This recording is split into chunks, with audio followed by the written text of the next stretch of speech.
virtuel. Parce que la Covid-19, j'arrive, la Covid-19, c'est 99,36% de guérison. C'est 0,64% de décès. On ne peut pas priver, tuer l'économie, tuer le social pour une pandémie dont les gens guérissent à 99,36%. Ça se justifie pas du tout. Autre chose, la Covid-19 a permis au gouvernement de mobiliser suffisamment de fonds. Pas besoin de rentrer dans les détails, j'ai produit une étude à propos. Plus de 503 milliards de mobilisés.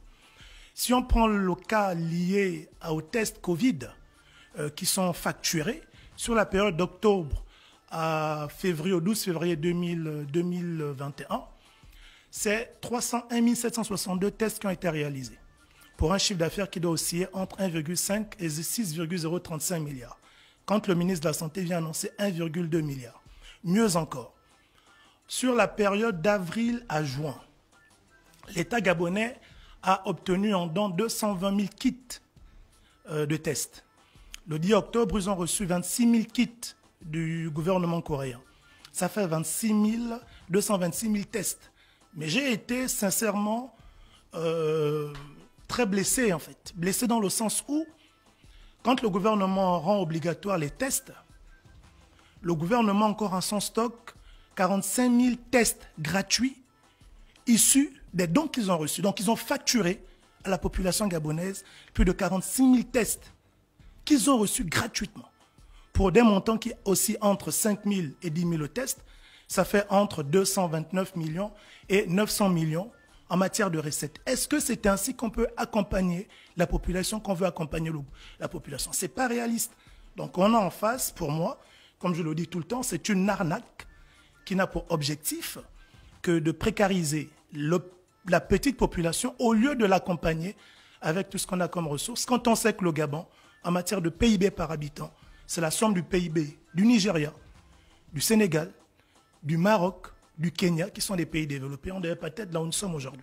Madame, là, vous êtes communicante en communication politique et vous, votre travail aussi, c'est de pouvoir analyser les décisions qui sont prises par les gouvernances ou non les gestionnaires de l'État. Quand vous regardez aujourd'hui ce que dit M. Fumboula et comment on implémente la lutte contre le coronavirus au Gabon, qu'est-ce qui vous vient à l'esprit?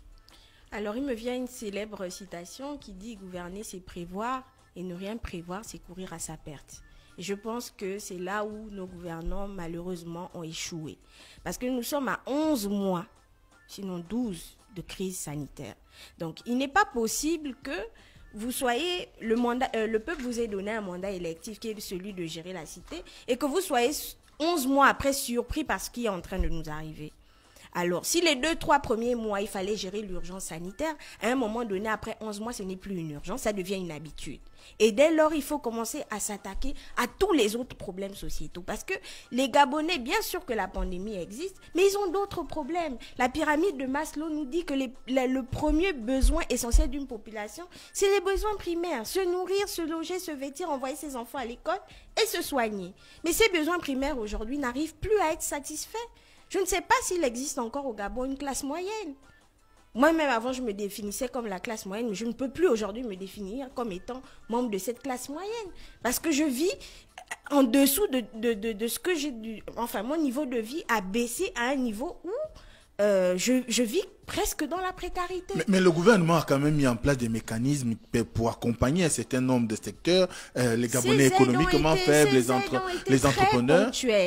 Si lors du premier confinement, il y a eu des aides, notamment la gratuité de l'électricité, par exemple, l'électricité et la distribution, quoique partielle, discutable de dons alimentaires, mais elle a été ponctuelle 11 mois après. C'est-à-dire que les Gabonais ont accepté cette pandémie en se disant, bon, on voit quand même un effort de la part de nos gouvernants, on voit que cette maladie est réelle, ok, on fait l'effort de serrer la ceinture. Aujourd'hui, il n'y a plus de ceinture.